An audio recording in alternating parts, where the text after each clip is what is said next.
স্বাগত ডিবিসি সংবাদে। আপনাদের সাথে আছি আমি সুনন্দা রায়চৌধুরী। এবার জানাবো খবরের বিস্তারিত।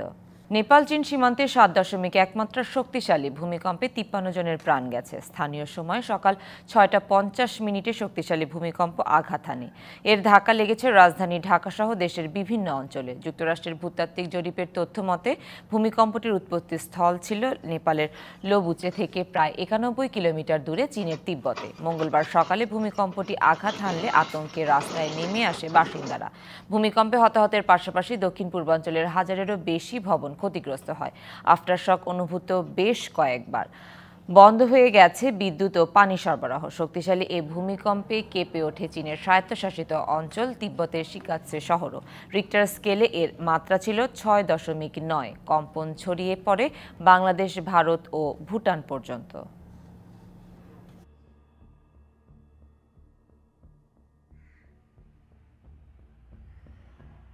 কাতারের আমিরের পাঠানো বিশেষ এয়ার অ্যাম্বুলেন্স করে রাত 10টায় লন্ডনের উদ্দেশ্যে রওনা হবেন বিএনপি চেয়ারপারসন বেগম খালেদা জিয়া। তার চিকিৎসার জন্য মেডিকেল বোর্ডের 6 জন সফরসঙ্গী হচ্ছেন। 2018 সালের দুর্নীতি মামলায় সাজাপ্রাপ্ত হয়ে কারাগারে বন্দী হওয়ার পর থেকে শারীরিক অবস্থার অবনতি হতে থাকে খালেদা জিয়ার। 2020 সালে বঙ্গবন্ধু শেখ মুজিব মেডিকেলে ভর্তি হওয়া থেকে শুরু হয় তার চিকিৎসা। 79 বছর বয়সী 3বারের প্রধানমন্ত্রী খালেদা জিয়া দীর্ঘদিন থেকে liver cirrhosis, kidney, heart diabetes, arthritis সহ নানা জটিলতায় ভুগছেন। লন্ডনে নেমেই বিএনপির ভারপ্রাপ্ত চেয়ারম্যান বড় ছেলে তারেক রহমানের সাথে দেখা হবে বেগম খালেদা জিয়ার। এয়ারপোর্ট থেকে সরাসরি তাকে লন্ডন ক্লিনিকে ভর্তি করা হবে। পরিস্থিতি পর্যবেক্ষণ করে যুক্তরাষ্ট্রের মেরিল্যান্ডে জনস হেপকিন্স বিশ্ববিদ্যালয় হসপিটালে নেওয়া হতে পারে বেগম খালেদা জিয়াকে। এই মুহূর্তে গুলশানে বিএনপি চেয়ারপারসনের বাসভবনের সামনে আছেন সহকর্মী সুলতানা স্বর্ণা।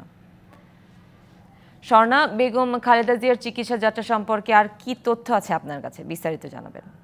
সুনন্দা, আমরা বর্তমানে রয়েছে গুলশানে বিএনপি চেয়ারপারসন বেগম খালেদা জিয়ার বাসভবন ফিরোজার সামনে, এবং ফিরোজার সামনে আপনারা হয়তো দেখতে পাচ্ছেন নেতা কর্মীদের তেমন কিন্তু যে ঢল আসলে গত কয়েকদিন ধরে আশা করা হচ্ছিল সে ধরনের কোনো ঢল নেই। কারণ গতকাল রাতেই কিন্তু বিএনপির পক্ষ থেকে কয়েক দফাতে কিন্তু বলা হয়েছে যেন নেতা কর্মীরা ফিরোজার সামনে ভিড় না করেন। এবং যেহেতু বিএনপি চেয়ারপারসনের ফ্লাইটটি আজ রাত 10টায়, তাই কিন্তু একটি রোড ম্যাপও কিন্তু দেওয়া হয়েছে বিএনপির পক্ষ থেকে। এবং তার পাশাপাশি যদি যুক্ত করি সেই রোড ম্যাপ অনুযায়ী কিন্তু রাত 8টার সময় ফিরোজার সামনে থেকে রওনা করবেন বেগম খালেদা জিয়া, এবং পর্যায়ক্রমে কাকুলি হয়ে তিনি এয়ারপোর্টের উদ্দেশ্যে যাবেন। এবং বিএনপির যুগ্ম মহাসচিব রুহুল কবির রিজভী এবং মির্জা ফখরুল ইসলাম আলমগীরের পক্ষ থেকে কিন্তু মহাসচিব মির্জা ফখরুল ইসলাম আলমগীরের পক্ষ থেকে কিন্তু দুটি প্রজ্ঞাপন দেওয়া হয়েছে, যেখানে আসলে বলা হয়েছে, প্রেস নোটে আসলে বলা হয়েছে যে নেতা কর্মীরা যেন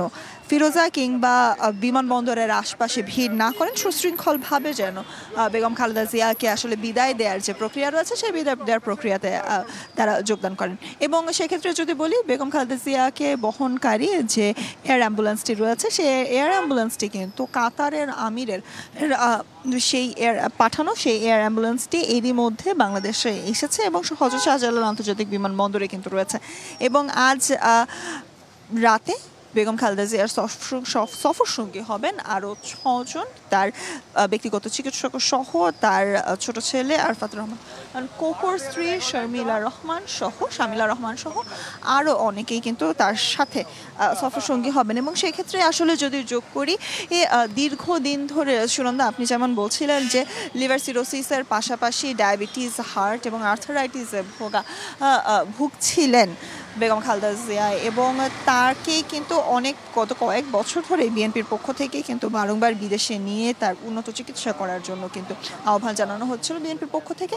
এবং 5 আগস্ট পরবর্তী সময়ে কিন্তু তাদের সেই আহ্বান, অর্থাৎ তাদের সেই দাবিতে কিন্তু বর্তমানে আজ আসলে বাস্তবায়ন হচ্ছে বলেই কিন্তু আমরা আশা করছি। এবং তার পাশাপাশি ছোট্ট একটি নোট দিয়ে আসলে শেষ করতে চাই, তার জন্য কিন্তু বেগম খালেদা জিয়ার জন্য লন্ডনে অপেক্ষা করছেন তার বড় পুত্র তারেক রহমান, এবং এখান থেকে হিথ্রো এয়ারপোর্টে তিনি অবতরণের পরই কিন্তু তাকে লন্ডন ক্লিনিকে নেওয়া হবে বলে আমরা এখন পর্যন্ত জানতে পেরেছি।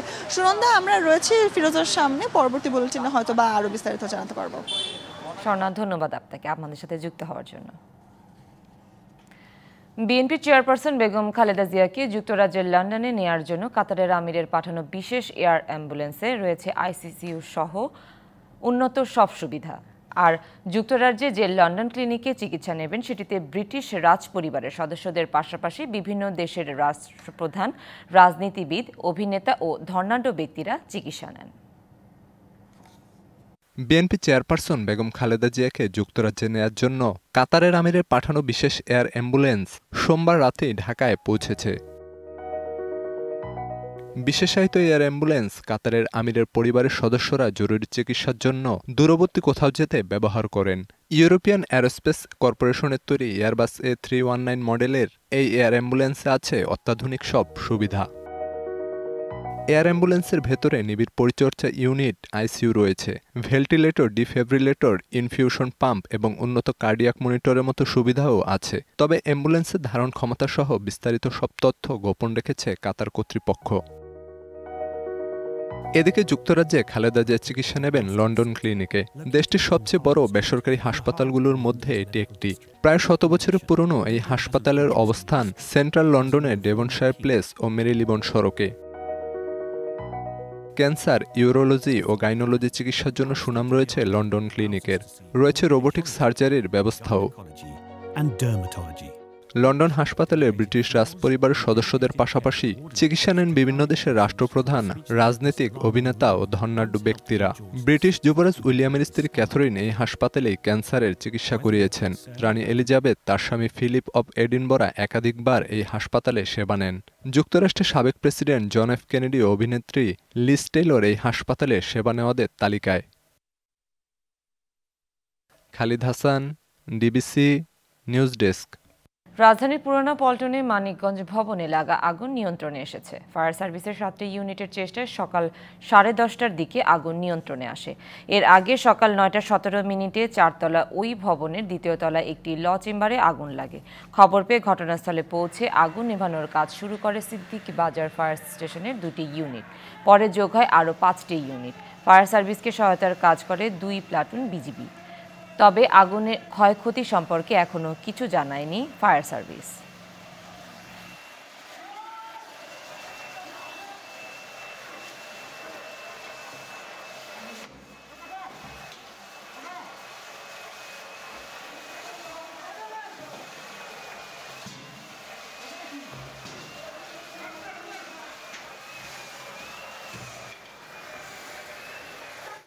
ভারতের কারাগারে বন্দী থাকা 90 বাংলাদেশি জেলে ও নাবিক দেশে ফিরেছেন। ভোরে তারা চট্টগ্রামের পতেঙ্গায় পৌঁছায়। প্রক্রিয়া শেষে তাদের ট্রলার মালিক ও পরিবারের কাছে হস্তান্তর করা হয়। রবিবার দুপুর 2টার দিকে বঙ্গোপসাগরে খুলনার হিরন পয়েন্ট এলাকায় আন্তর্জাতিক সমুদ্র সীমানায় 90 জেলে ও নাবিককে বাংলাদেশ কোস্টগার্ডের কাছে হস্তান্তর করে ভারতীয় কোস্টগার্ড। 90 জেলে ও নাবিকদের মধ্যে 78 জন 9 ডিসেম্বর বঙ্গোপসাগরে মাছ আহরণের সময় ভারতের জলসীমায় ঢুকে পড়লে ভারতীয় কোস্টগার্ড তাদের আটক করে। বাকি 12 জন বিভিন্ন সময় মাছ ধরতে গিয়ে ভারতের জলসীমায় ঢুকে পড়ছিলেন। একই দিনে বাংলাদেশি কোস্ট গার্ড 95 জেলে ও নাবিককে ভারতীয় কোস্ট গার্ডের কাছে হস্তান্তর করেছে।